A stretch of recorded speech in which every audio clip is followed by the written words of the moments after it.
All right, good day, everybody. Thanks so much for joining us today for today's episode of Serious Leadership. Speaking of AI, that's the topic of conversation today. To lead that conversation, the co-founder and chief executive officer of Cerius, Pamela Wasley. Thanks, Chris. Welcome, Scott. Scott's been working with AI for quite a while and has become an expert in helping companies figure out how to get started with AI and then making those companies more efficient by using it. So, Scott, there is so much confusion around AI today. What is AI and how would you explain it to someone? But before you answer that question, can you tell me what I'm looking at the screen? I mean, I'm seeing the Cerius logo, but is that a futuristic city or what? Yes, that's an AI rendering of the city of the future, Pam. And you're right. There's so much noise around this. So hopefully by the end of our chat today, the audience will have a better idea of what AI is all about and how to get ready for it, how to make it work for their business. So, yeah, great question. As far as what is AI, there's so much confusion. So the easiest way to look at it is, the development of any capability that a human has. So, for example, you have ambient listening. That would be similar to like human hearing. You have computer vision. That would be sight. Speech to text, text to speech, right? That would be speaking, listening as well. And then roboticizing things as well, human movement. So anything from a technology perspective that's developing like a human capability with intelligence, that's the easiest way to really think about it. So, a lot of folks are thinking, well, how can I actually apply this in business? That's the big question. There's a lot of talk and folks are using ChatGPT to write emails or whatnot. But when the rubber hits the road, how does this improve business? How does this give folks a competitive advantage, make them more, efficient and effective? Well, just a few examples we've seen out there. First, on the customer service front, leveraging AI to be a chatbot. There's a number of platforms out there that can be used to create chatbots like Copilot Studio, Live Person, with varying degrees of AI, right? So some of them, will just say, "Hi, welcome, Pam. How's your day going? What can I help you with?" You'll give an answer and it'll say, "Okay, thank you. I'll get you over to someone." But as AI develops, you can have more and more training of these models where it can go further and further and help to assist with customer service. One place where we're really seeing this is with any kind of issues around like a product or a service. People are coming in with complaints, so you can have an AI chatbot on the website really making sure that it's responding in a timely manner before that complaint gets out of control and really helping to resolve whatever it is that's going on. So Scott, regarding that, they're not perfect. Yeah. But are you seeing more and more people using them rather than phones or other methods?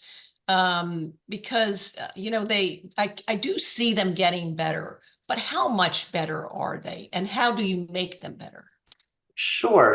Well, a lot of them, a lot of them do have the ability to actually interact like humans with voice right now.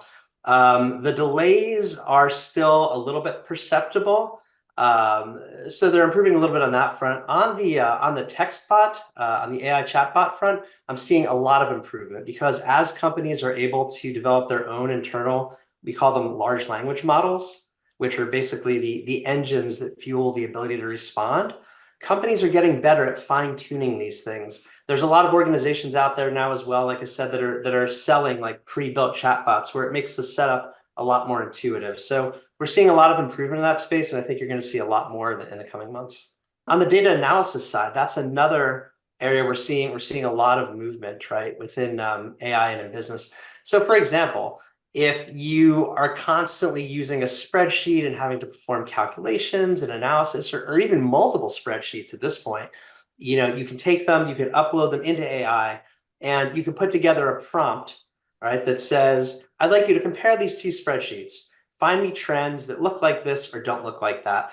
It can get interesting because some people play with ChatGPT, just put in a prompt that'll say something like, "Write me an email to my boss that says I'm going to be out tomorrow." But as you get more detailed in the analysis, really crafting that prompt in the right way becomes more and more important. So you'll see sometimes these page-long prompts that say, when you analyze these spreadsheets, I want it to look like this, but not that, and this, but not that. But at the end of the day, you can write it once, and now this task that was so mundane, that took so much time, can be done by AI. So we're seeing a lot of that as well with data analysis. And then finally, on automation, there's a lot of duplicate data entry going on. We're seeing in a lot of companies where you have to put something in one system and it's not connected to the other. So now you have to take that information and key it in somewhere else.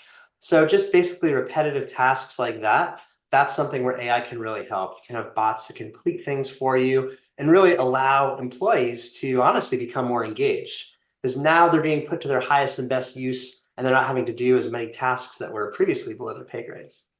So Scott, when you tell me something like that, I have this vision in my mind that robots are sitting at a desk typing in data. That's not what's really happening. Yeah, not exactly. I mean, maybe at some point, but not yet. It's actually the technology is able to enter data into other applications, or other things like that. But the point is, if there's something that doesn't require a lot of thinking, where it's a lot more doing, but you're someone that was hired to think, then this is something that can really be an enhancement to your role. So this is like McDonald's now taking food orders if they're drive-throughs, or now Burger King using AI to make their Whoppers. Correct. And it's interesting, right? Again, the distinction, some of what these organizations are doing could be considered automation or low-cost outsourcing. So I do know some of the fast food folks, they basically have folks that are in call centers offshore taking the orders, and then they'll put it into the system for the folks in the restaurant. But there are actually, like some instances where there are dynamic menus. So I believe it was McDonald's who, will put trending items on their digital drive-through menus. Or, if it's raining, they'll promote hot drinks, things like this. So yeah, we're definitely seeing that out there. So what benefits can you expect with AI? Well, I mean, first, improved decision-making. So we all know as humans, we have different biases, right? Like, cognitive bias and otherwise that may impact the way that we make decisions.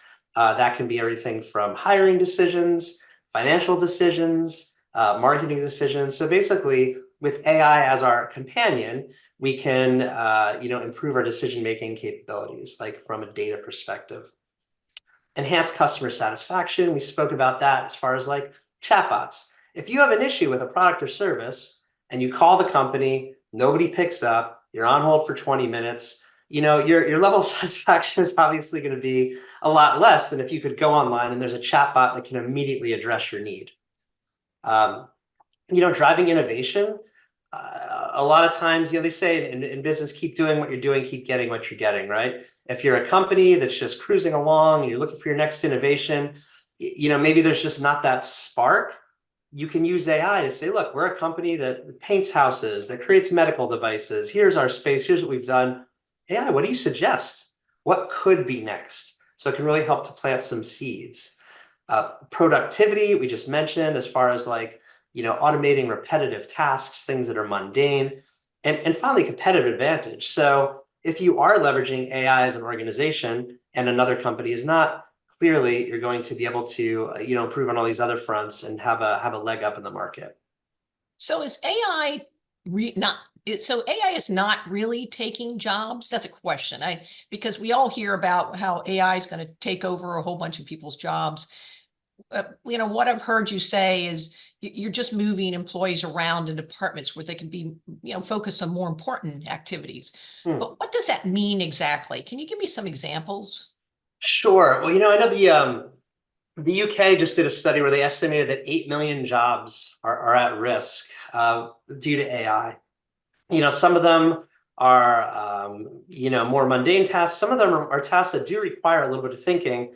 And so, the reaction there is for the government to put regulations in place that really kind of like tries to throttle back some of the AI development. There's a lot of fear right now around that.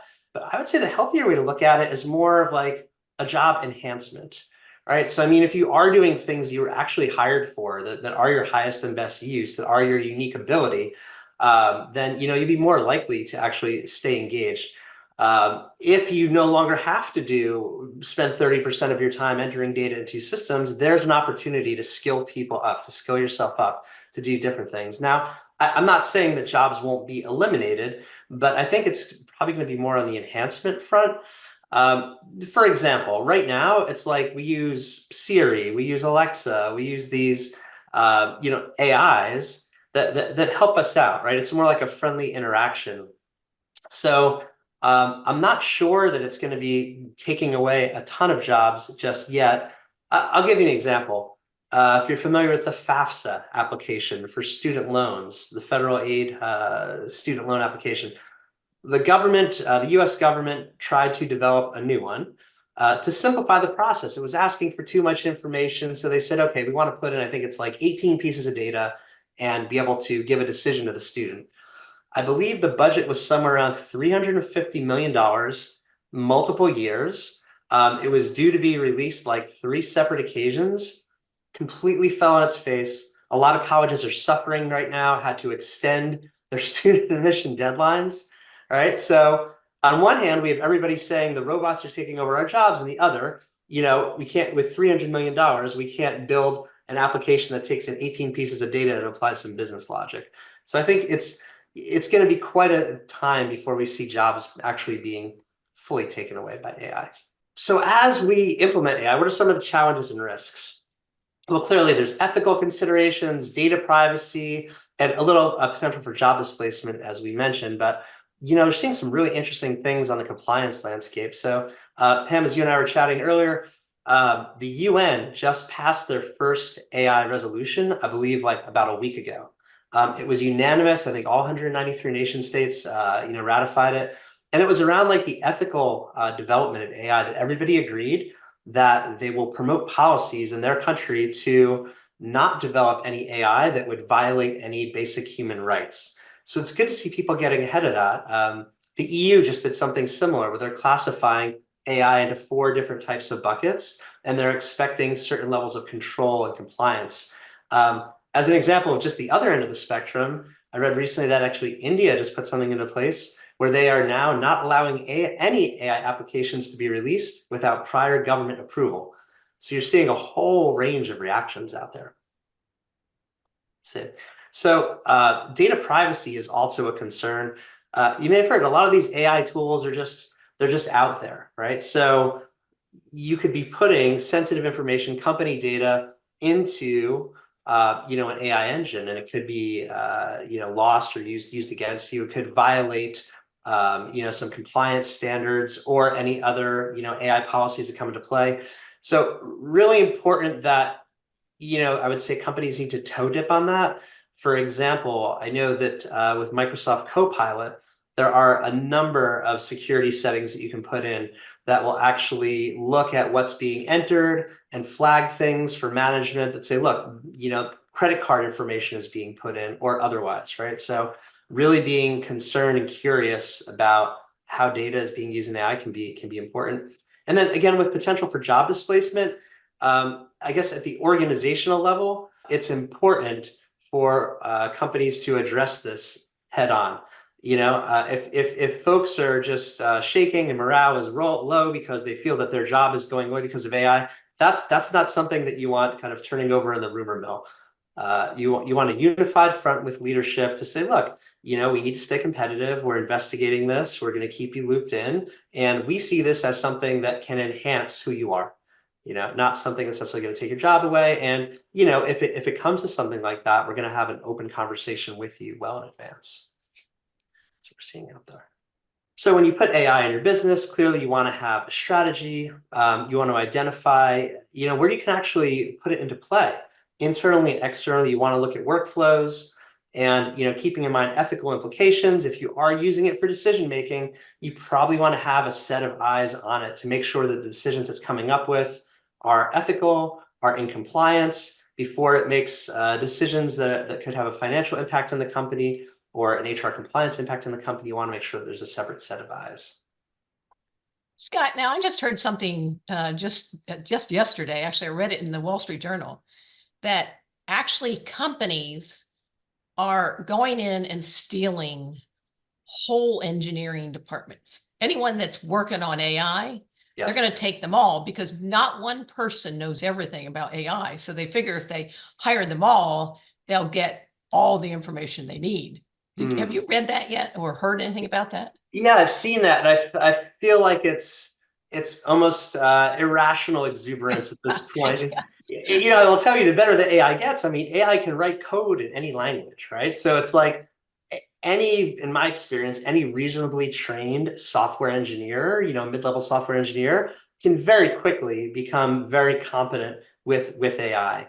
You're getting a lot of these organizations that are offering large language models that you can run internally. But I mean, I don't think it's something where it's been around necessarily even long enough where there are true experts per se. And I think any interested, software engineer has a good chance of being able to support a company on this.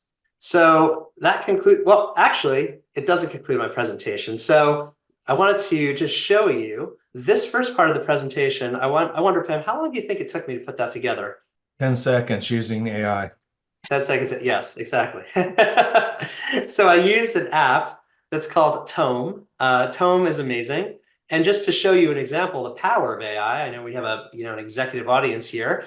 You can sign up for it for free. You can connect it up to your 365 or G Suite account. I mean, you do have to watch the privacy. I used a very simple prompt and it generated everything. All the text, all the slides, all the images in about 10 seconds. And now you can go in, you can edit it, you can play with it. And this content is legitimate, is what I hope to deliver. However, just to show you the amazing support that you can get just for like a day-to-day task. So as we continue our presentation, how do you get ready for this? How do you get ready to use AI in your organization? So there's this framework I developed called Bodies. So we're going to go through the different elements, B, O, D, I, E, and S. And hopefully this can give you a framework that you can use with individually and with your executive leadership team to really make AI work for you. So what we're going to do is go through each of the 6 elements. And I'd like you to rate yourself 1 through 5. 1 being need some serious help, and 5 being world-class. Rate yourself 1 through 5 on each element. And then at the end, we're going to give you a scale and ask you to drop your number in the chat just to see where folks are. So the B in Bodies, and I'll be sending out a handout as well on this framework at the end. The B in Bodies is for business. So the first thing that really seems to demystify this for businesses is figuring out where's the low-hanging fruit, where's the toe dip where you can use AI. Because if you think about it as AI, it's pretty nebulous. But if you flip it and say, look, what are the areas of my business where either internally people are doing work they shouldn't do, or we just feel that things are taking too long. There's too much paper, there's too many systems, nothing's connected. Or externally, where can I really use some help in the market? Are my customer service lines slammed? Is it really just a pain to place orders? When I do a marketing slick, it takes my marketing department a week to put it out there when I know it should take 5 minutes. Just kind of looking and seeing in the business, where can you have the most impact? What's one small step you can take to give AI a shot, right? It's not like something where you need to implement it, universally in the beginning. So 1 through 5, how do you feel about your level of understanding of, some low-hanging fruit where you could try AI? And again, just you can add up your numbers and put them in the chat at the end. Okay, O is for the organization. So this harkens back to what we were talking about before. This has to do with change management. It has to do with posture. So if on your C-suite, on your executive team, you have a CEO and a CFO that are hot to trot on AI. They want to do this. They want as much as they can get tomorrow because the CEO wants to have a competitive advantage and the CFO wants to, of course, save money, right? So, but now you've got the COO who says, hey, look, we've got a great team. It's the human touch that makes a difference in our business. I'm kind of lukewarm on this. Well, now you've got a bit of a situation where, you can drive some direction, alignment, commitment around what's it going to look like. So starting at the C-suite level and then coming up with just generally how you plan to implement the change, how you plan to manage the change, like any other technology change or anything within your organization. Super important to get that alignment from the top. And then think about, is there a task force, a group, maybe 3 or 4 stakeholders or more from the organization that can agree, even if you're not going to implement anything now, to at least get together, say monthly or quarterly, and keep tabs on what's going on, both in your industry and at large. Super important, a good way to kind of like talk through things and make sure that you're poised to leverage AI. So 1 through 5, what does your organization look like? Are conversations happening at the water cooler, in the boardroom? Where are you? And again, if you could just you could save your numbers on the chat till the end, just add them up. Okay, D. D is for data. So this gets interesting. I'm wondering if anybody out there has heard of predictive analytics. All right, so there was a lot of talk, a lot of hype around predictive analytics over the last maybe like decade. I'll give you a couple examples, right? So if we look at it on a continuum and we say we have the number 60, okay, so number 60 could be considered data. Next up, say we say 60 degrees, okay, that's a little bit of context. Now we could say that's not data, that's information, because I know you're talking about a temperature, 60 degrees. Okay, now the next further from that would be knowledge. Everybody's talking about knowledge management organizations.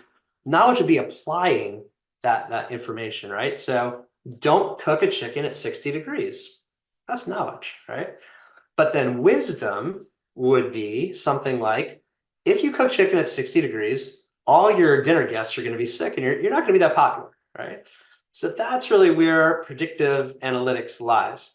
Now, how is this relevant to AI?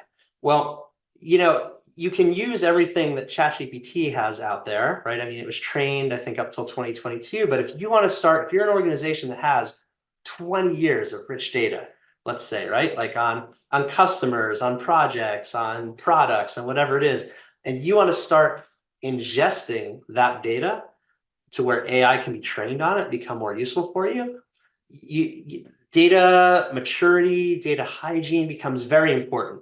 So if all that data is living on a stack of paper invoices and a bunch of spreadsheets, there's no real panacea just yet. You could say, hey, AI, why don't you take that stack of papers and my spreadsheets and can you just kind of organize this stuff for me? It doesn't unfortunately work like that. So, much like with predictive analytics, you need to have your data cleansed, prepped, labeled. Just to put it in layman's terms, say you have your own large language model, you have AI, and you want to say, hey, AI, tell me who my most profitable customers are. Well, AI has all this data, and then it's going to say, well, wait a second. Do you mean customer from our customer service portal? Do you mean customer from our accounting system? What are you talking about, right? So you really need to make sure that all that data is labeled.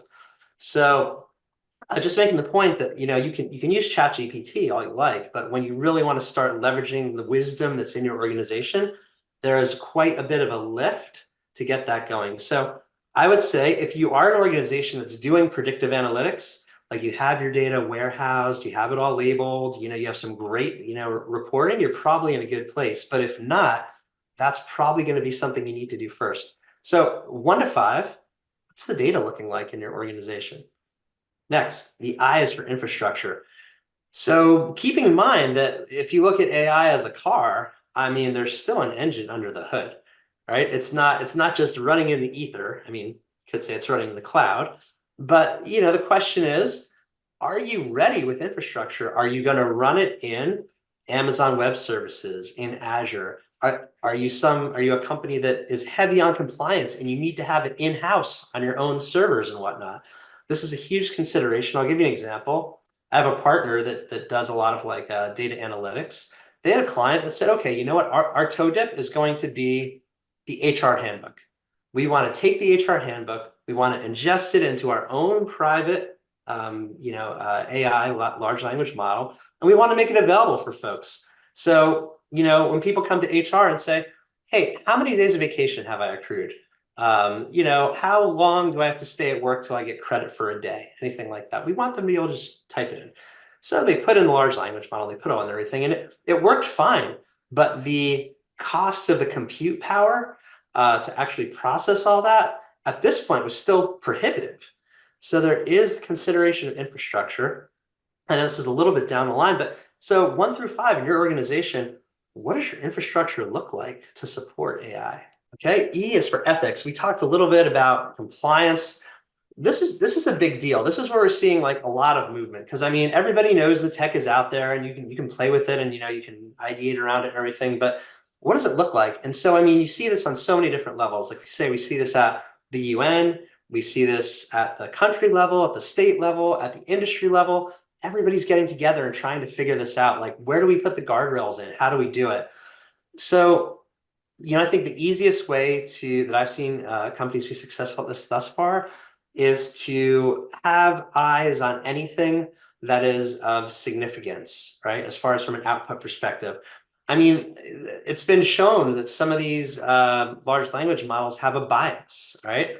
So you want to make sure you control for that. You want someone, if it's going to support you on a hiring decision, if you say, hey, ChatGPT or whatever LLM you're using, can you compare these two resumes and tell me who the best candidate is? You want to make sure that, yeah, Pam, I see like, No. no, yeah. Or if you're a CFO and you say, hey, which of these $1 million loans are a better deal, right? AI can be wrong. It's only as good as the training data on what it's been trained on. So you really want to make sure that, sure, it can help you with a lot of things, but really making sure that you're kind of having eyes on it before an actual decision is made, before a communication is made. For example, say you're using it in marketing and you want to put out a marketing message campaign to your customer base. You want to make sure that AI is not saying anything that could get you in trouble or representing anything in a way that's not going to be like the right fit. So the idea is not to abdicate everything you're doing to technology. The idea is to let it enhance what you're doing and making sure that you have the right level of a gatekeeper in place. So 1 through 5, how do you feel about your readiness with ethics when it comes to AI? And finally, strategy. So in my experience, there's everybody says strategy and it seems so complex, but in my experience, there's only 4 buckets, right? As an organization, you're trying to increase revenue, decrease expenses, maximize efficiency, and maintain compliance, right? And so most reasonably run organizations would have a 1-year plan, a 5-year plan, a 1-page plan, something where they're understanding, well, these are the 5 things we're doing in this year and the next 3 years to help make things happen in those buckets. So the same thing with AI. A failure to plan is a plan to fail, as they say. So what I've seen organizations do well here is take their existing strategy and then map in an AI strategy. So for example, it might look like, okay, look, these are the 5 things we have on our executive roadmap for the next year.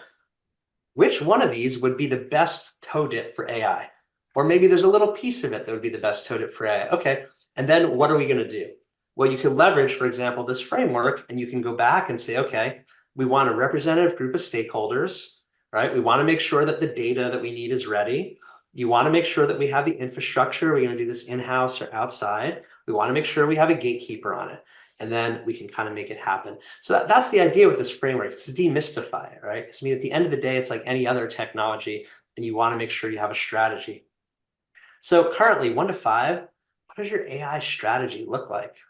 And so I'd ask you to take a minute now and add up your numbers, and I will give you the scale. So if you're 25 to 30, world-class, bring on the machines, and reach out to me because we could probably partner on some of these. You're probably a case study waiting to happen, and good for you. That's amazing. 16 to 29, in my experience, there's still possibility for some serious risks and exciting opportunities. Maybe you need to dial in things on the ethics side. Maybe you're all ready with everything except your data's not set. You need to bring in like the right data analytics firm or something, data scientists to get things ready. But in a decent place. And 6 to 15, there is some serious risk. I would say the risk to organizations of not doing AI is you're now competing with organizations that are using it. So someone ostensibly that starts out, could have a team half the size of yours, could be more nimble, could provide better service, more innovative products and everything right out of the gate and have far fewer resources than you to do it. So definitely worth taking a look. Well, that's all I have for today. Pam, any final questions or? we're really at the end, but I just have one question I'm just dying to ask you, Scott. So what predictions do you have for AI in the next 5 to 10 years? Just what are you thinking? Yeah, so I think it's going to go both more slowly than we expect and more quickly than we expect. And what I mean by that is I think there's going to be wider adoption of more like toe dip type things. Like I think you're going to see like with Microsoft's general release of Copilot now, at $30 a user a month, I think you're going to start seeing folks really being able to take advantage of things like we did today, creating PowerPoint presentations, right? Like writing documents, doing marketing slicks. You're going to start seeing things like, any mundane analysis or whatnot. That's all going to be taken care of, right? But as far as like, Skynet or things like this, I think we're years and years off, and I'm really heartened to see, again, from the UN to the nation level, to the industry level, to the organization level, folks really going, oh, hey, wait a second, we want this help, but we want to make sure that humans are still kept in the driver's seat.